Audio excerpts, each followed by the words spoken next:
Stories have the power to transport you into another world, inspire and even transform lives. Today on Books with Bridgetti, you'll discover how one woman defied the odds of dyslexia to become an award-winning author.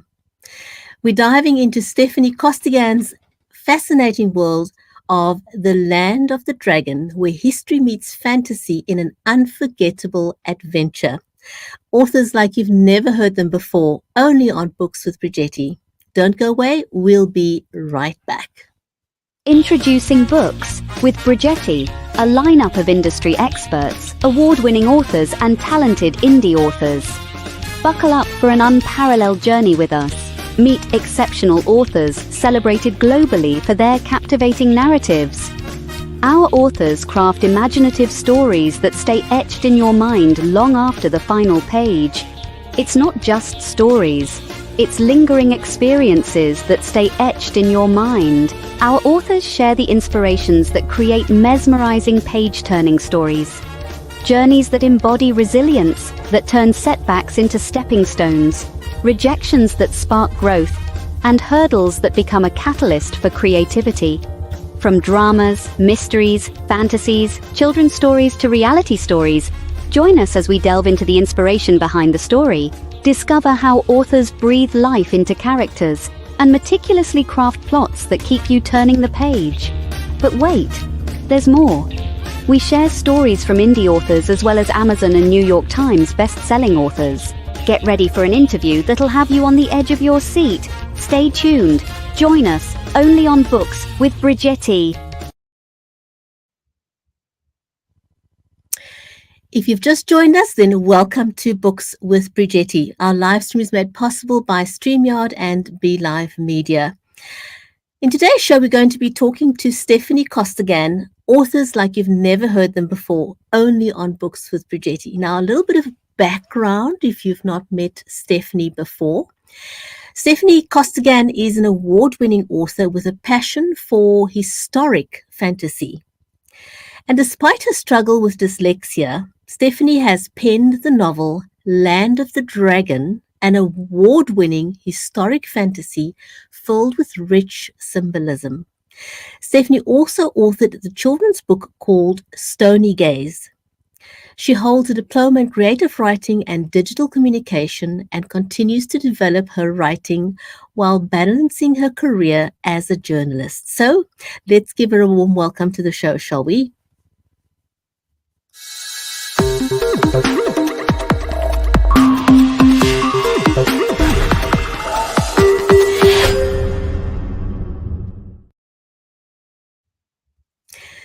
Steffanie, welcome to the show. I'm delighted to have you on the show and to talk about your book. And for me, this is a big deal. You're a journalist, you're an author with dyslexia, and I'm going to jump right in.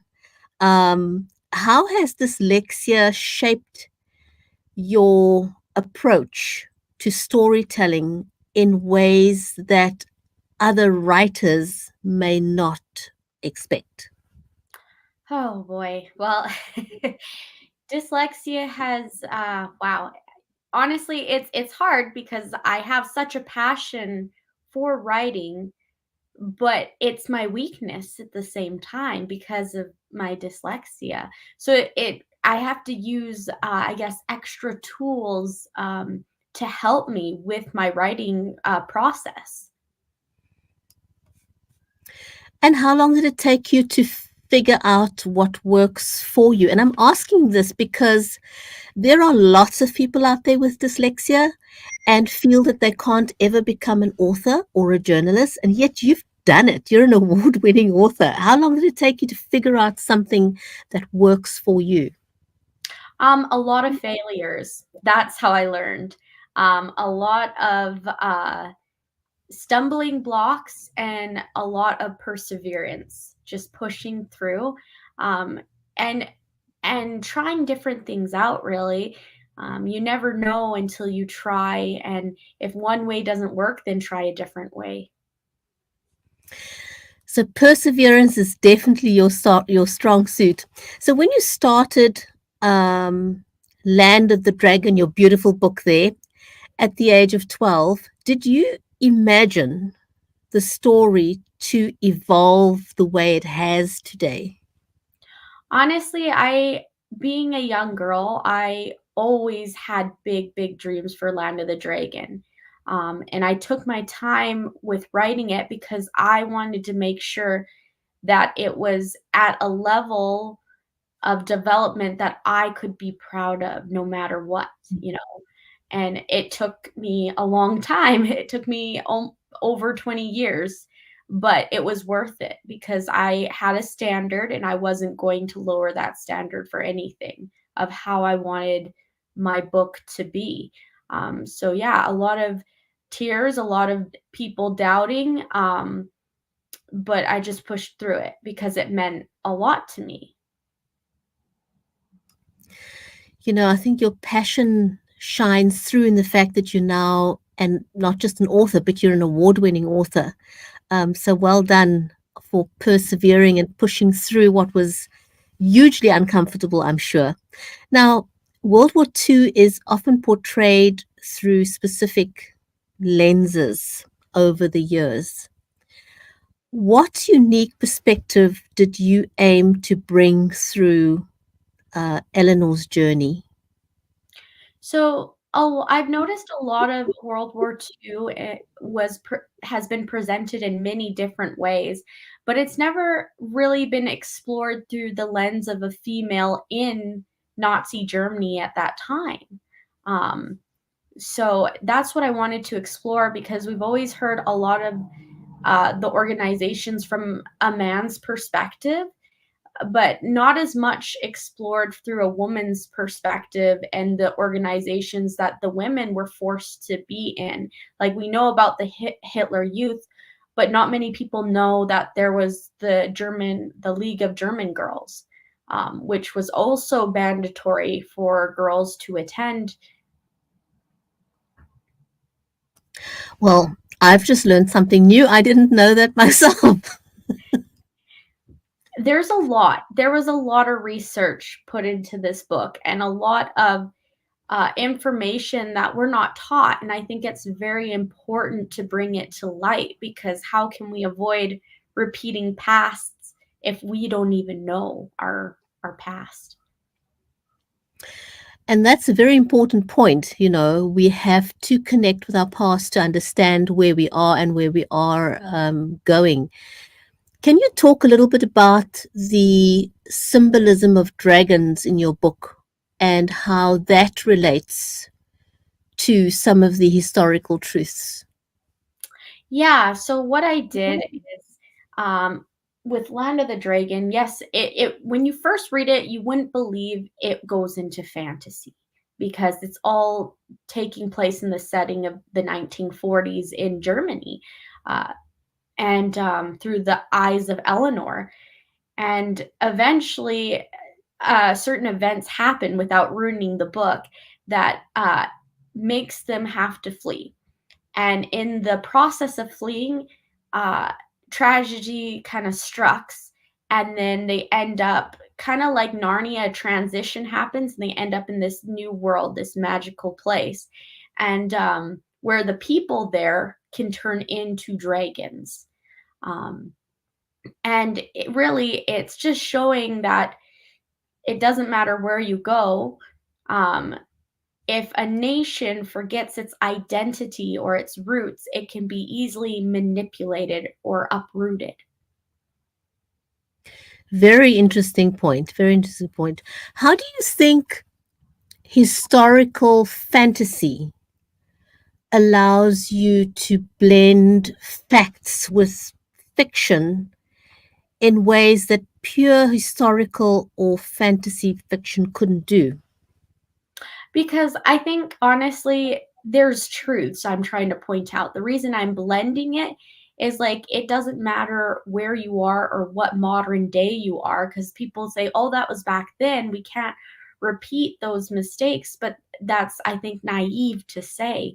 Um, and that's why I have those facts in with the fantasy, because it doesn't matter. What really matters is the pattern. I'm trying to reflect, I guess, in the novel the patterns of why things transpired the way they did during World War II and relate it to a fantasy side of things as well. How there's certain patterns, and if we don't recognize those patterns, then we're doomed to similar fate. That totally makes sense, yes. And Bianca has got a question for you. She says, would you say it's historically inspired drama transitioning into fantasy?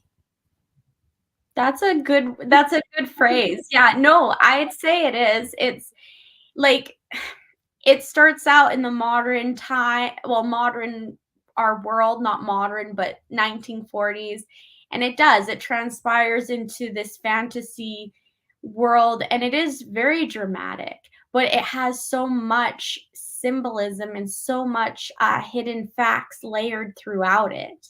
Um, that does make it kind of dramatic, you could say. Absolutely. Now, you started very young, as we mentioned earlier. How do you think your earlier experiences with your German neighbors influenced the tone of Land of the Dragon?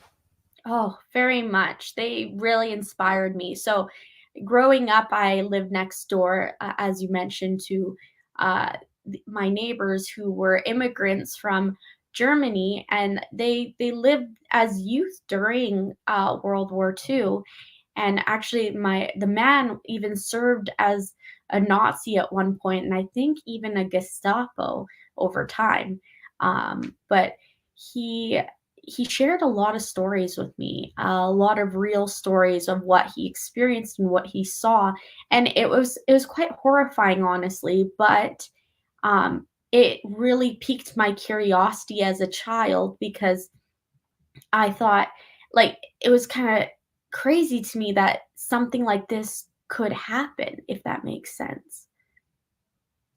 And what an amazing opportunity to have had to be able to get a first-hand account from someone who was actually there. I think not many of us have had that opportunity or will ever get that opportunity.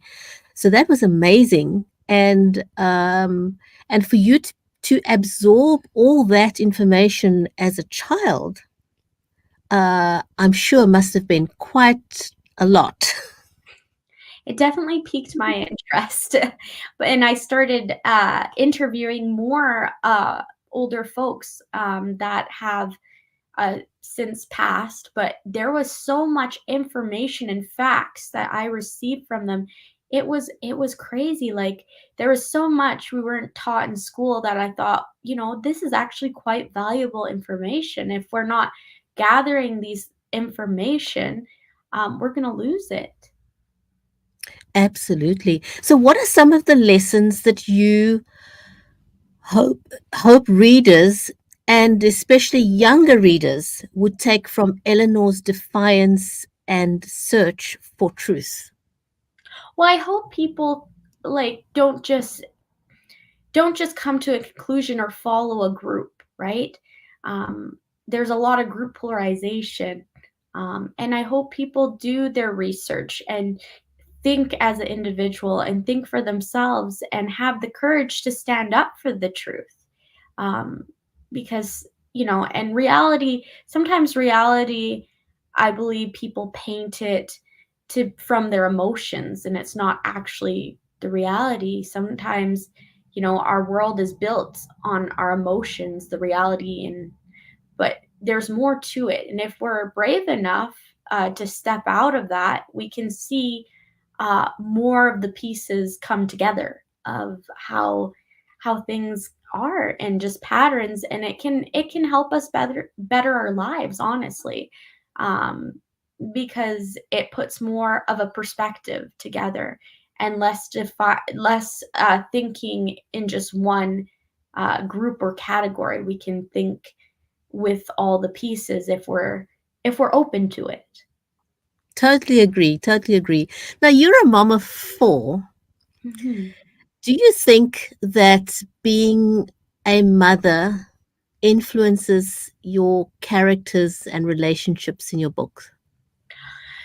Um, I think it develops it more, like, because I was working on Land of the Dragon at such a young age, a lot of the character development was kind of already done, but it did having that experience with children did strengthen it more. The book definitely matured with me as I grew older and kept working on it. Um, but yeah, I think it does influence. You definitely get to be more in touch with emotional sides and how uh, value more of people, if that makes sense, of who people are. You can see a little clearer. Um, just from raising children, you can see, I think people have more worth. I don't know how to fully explain that, but you grow more love because you I understand. Yeah, I totally get that. Now, on the other side of that spectrum, your experience as a journalist brings a different writing style to what someone who's not a journalist has. How would you say journalism has informed or impacted your fiction writing? I think it has helped actually. Journalism is a different style of writing, very different. It's very, very simple. It's a summary. It's like you're writing everything as a summary. You're not putting any emotion in reporting should come from the testimonies you get, from the statements. That's where any emotion in the story comes from, not from you or for your point of view. Your point of view should never ever be in a piece unless it's a point of view piece, right? But it helped me with Land of the Dragon just because I put so much detail in Land of the Dragon, and a lot actually from the editor was cut out because it was just too much, right? So it helped me simplify um, things, like put more of a balance. Talking about balance, you had to weave history and fantasy together, and I'm sure there must have been some challenges. Can you talk a little bit about some of the challenges and how you overcame them? Yeah, I mean, there as you know, history holds a lot, and some things very deep or uh, things that are morally hard hard to deal with. So it was finding the right balance to introduce those things in a somewhat safe environment, but at the same time not letting the fantasy uh, kind of ruin the facts of the reality, if that makes sense. Because I put a lot of Easter eggs throughout the book, a lot of heroes that tried to defy or tried to stand up against what was being taught back then, and um, they were, they suffered consequence for it. So I have a lot of Easter eggs with that. Some names, even like some names are combined with real life people names, right? Like people that stood up. Like I know, I'll mention the Huguenot group. The Huguenot group is someone I really honor within my book, and even shared a little piece of their article that Eleanor comes across, and it's the actual article they wrote, um, kind of against what was being taught in Germany at that time. And the Huguenot group, a lot of people don't know about the Huguenot group. They were three young boys that were writers, and they were making a big impact with their writing against this propaganda that was being enforced. So I contribute a lot about them throughout my book. Wow, well done on doing that. But staying with balance just for another minute, Mhm. how do you balance the darkness of war with the fantasy elements um, in Land of the Dragon? I think it's just like real life in a sense where, um, you really can't know what real joy is unless you have uh, really faced some pain or darkness. And that's the same. Yes, there's some dark facts of what happened during that time, but I balance it with some lightness of the fantasy and also hope. That's the biggest thing that I want people to feel when they read my book. Like, if anything, what is a real reward to me is not that this novel is award-winning book. What really matters to me is when I hear readers come and say, "You know what? I read this book and I actually felt really inspired, or I felt hope." To me, that's the biggest trophy ever, because that's really the impact or the purpose behind this story, is to help people recognize, yes, we live in a different world, but maybe to help them get out of a mental rut they're in, or we all face different types of challenges or battles, and the fantasy element brings in more of the light, more of the hope. Like, yes, this is happening, but we can still fight it, or we can still be happy. So, Absolutely. And shout out hello to Gabe. Um, Steffanie, why was it important to you personally to explore the topic of indoctrination in the book? because I think that, like, for me, the real important thing is history. I think there's somewhere our world really needs history. Like, if you think about it, we're the only creatures in this world that tell stories. No other creature or person or animal or whatever does that. We tell stories. Why do we tell stories? Because our history is really important. It's something we should not forget. Um, and I think that's really what passions my passion and feel behind historic writing, or in this case, historic fantasy, comes from, is in the fantasy twist makes it more fun, engages the youth more too, young adults as well. Like, it lets your imagination have a bit of fun, but with some history behind it.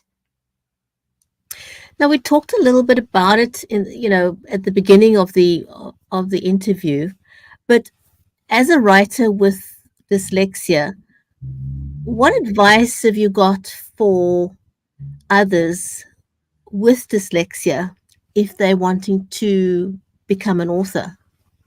Well, what I think is, like, those who have dyslexia, there's different levels of dyslexia. For me, I had really severe dyslexia, but if you're like me, I think it doesn't matter if writing or reading is a weakness. If you're passionate about it and you have a story you want to get out there, or you want to tell, then no matter what, nothing can stand in your way. You just got to keep working past it and not get discouraged.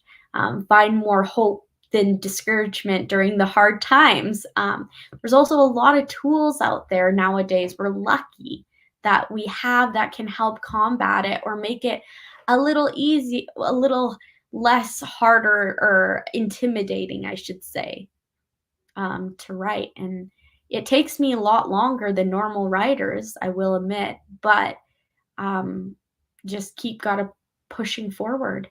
And Perseverance for the win, right? that's right. Yeah. Steffanie, would you say that any of your personal experiences influenced the development of Eleanor's character at all? I get that question a lot. Yes and no. I feel like the character Eleanor is more based off of my sister than myself.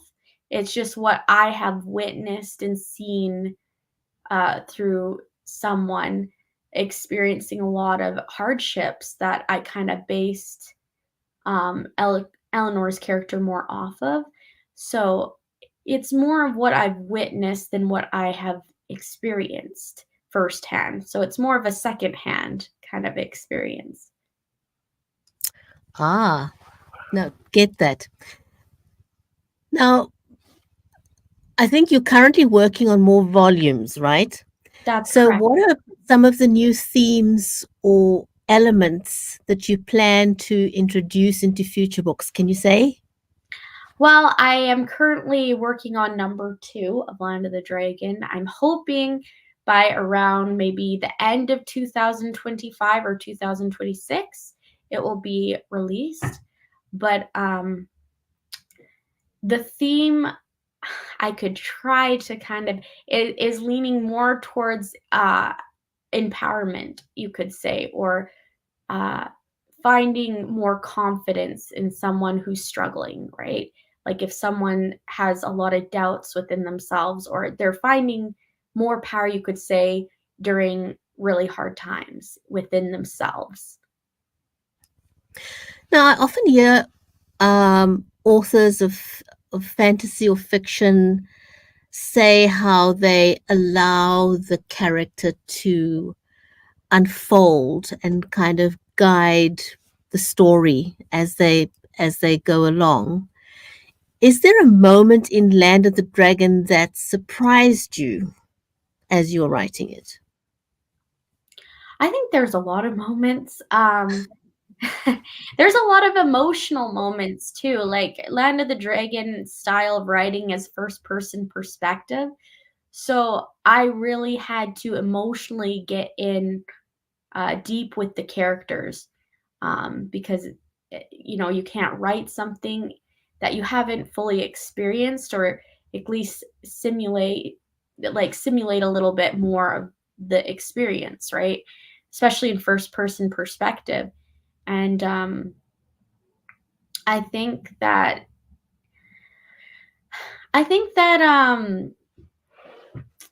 it really helped, like what's the word I'm looking for? It just helped develop it helped the story go along and the character develop with like I use a certain strategy with my characters, right? And with writing. Like I have researched personality tests, and really good accurate one. The one I like is the 16 personality test. And within that test, it's developed by psychiatrists and counselors, and it's really well developed. But I, every one of my characters is in one of those groups that they have studied for different personalities, and that keeps it consistent. Like, because I really don't like it when the character breaks character to move the story from A to B. I feel there's still a way to move a story from A to B without breaking character. You just got to be creative on how you go about it. Um, so I know some people are like, oh, I let the character lead this story. For me, it's yes and no, right? Um, there are things I won't make the character do to break character, but there's still a way the character can go about things and stay within their character and personality and move the story along to where it needs to be, if that makes sense. No, perfect sense. Can you hold the book up for a minute and then just tell me a little bit about that cover? How did you decide? I'm going to put you on full screen for a second. How Okay. did you decide on that cover? So I roughly designed this, and then I got a designer that's more talented than myself to go over my kind of blueprints, you could say, and make it way nicer. But this image, I believe I designed it back in when I was in high school. I was in art class, and I came up with this idea of the two faces and the kind of, the calm versus the power type of thing. Um, but there's a lot actually happening in this cover, and there's a lot of symbolism, like with the eyes. I'm trying to see it but show at the same time, with the eyes, the marks, even the background little marks, like, are symbols. There's reasons for everything that's on the cover. There's a reason for it. And And I just believe the colors are intentional too, right? That's correct. Yes, the colors are intentional. They symbolize the abilities these two characters have. Amazing. I really like that cover. And kudos to the designer. Yeah. I always think it's so, it's so special when a cover designer is able to translate what you have in your head. Oh, definitely. And she was brilliant, honestly. I had a lot of cover designers I approached that were really uh shy or scared to take this on because of the skill needed to do this kind of thing, but she was amazing and she was great because whenever I was like, I don't like this, or can you adjust this, she did it. And fun fact about the cover is the people on the cover, I'll show it a little closer. I actually got people to model for them. So the man on the cover here, he's actually my husband. So my husband modeled. Wow. Wow. Yeah, and then this girl is this is gonna be hard to say. It's my husband's cousin's wife. So Wow. It's brilliant. It's absolutely brilliantly done. Well done on that job. thank you. Yeah, Now I want to switch for a second because you also wrote a children's book, I did a, indeed. a stony gaze. What gave birth to that idea? And So a stony gaze I developed, I believe it was in 2021 during the pandemic, you know. I it was actually a school project. It wasn't an intentional like I'm going to write this. It was a school project. I was taking classes at that time for writing for a young adult, teens, and children. And it was assignment to write a children's story. And I get very passionate with my writing, so I'm like, I want it to mean something. It has to be like good, not just, I don't know, mediocre. So, what gave me the idea was actually a combination between my sister and my husband. So, my sister, she's actually has her master's in psychology and she's going in for her doctorates to do play therapy. So she mentioned to me about group polarization. My husband at the time was also studying uh, can't say it, psychology, and he kind of elaborated for me what group polarization was, and I was just fascinated by it because I was like, wow, it's so evident. There's so much of it, especially right now during the pandemic. There's so much group polarization and mob mentality, and it's crazy. Um, so I wanted to do a story about that because that's kind of what inspired me was, you know what, how are we gonna combat this and like all this group polarization, gossiping, and stuff like that to our youth because they're our future.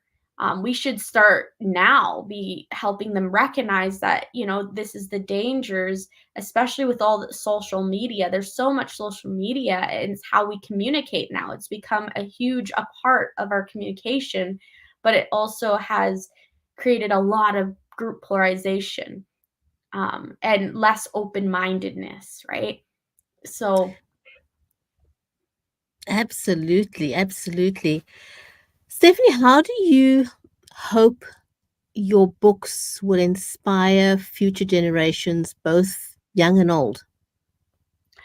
well, I hope it impacts them and makes them feel inspired or makes them want to change something, whatever is in their life that's bringing them down. I hope it opens their eyes to the possibilities.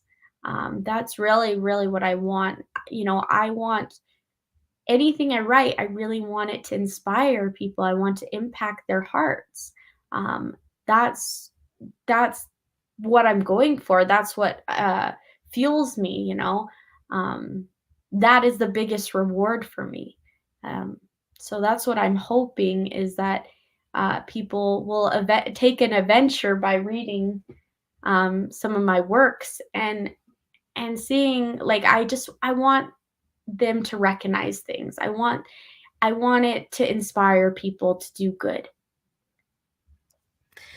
Well, I really, really believe that that is possible. I think you're doing a fantastic job.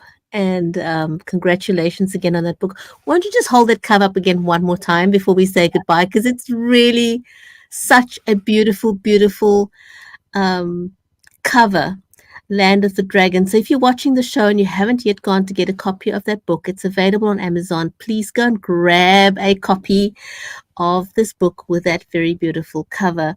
And so I really want to say thank you, Steffanie, for joining us on Books with Bridgetti. Yeah, It's thank you for been having me. it's been such a pleasure chatting to you and finding out more about your journey. And I hope that this interview has also inspired someone watching with dyslexia or somebody that they know with dyslexia that it is possible to become an author. So, don't let that hold you back from reaching your potential. Bianca, thank you so much for your kind words and thank you for joining us live on the show. Really appreciate that. And so, for our audience, if you enjoyed this conversation, don't forget to like, share, and subscribe so that you don't miss any future interviews with amazing authors like Steffanie Costigan. And so, until next time, keep reading, stay inspired, and remember every great story begins with a dream. Thank you.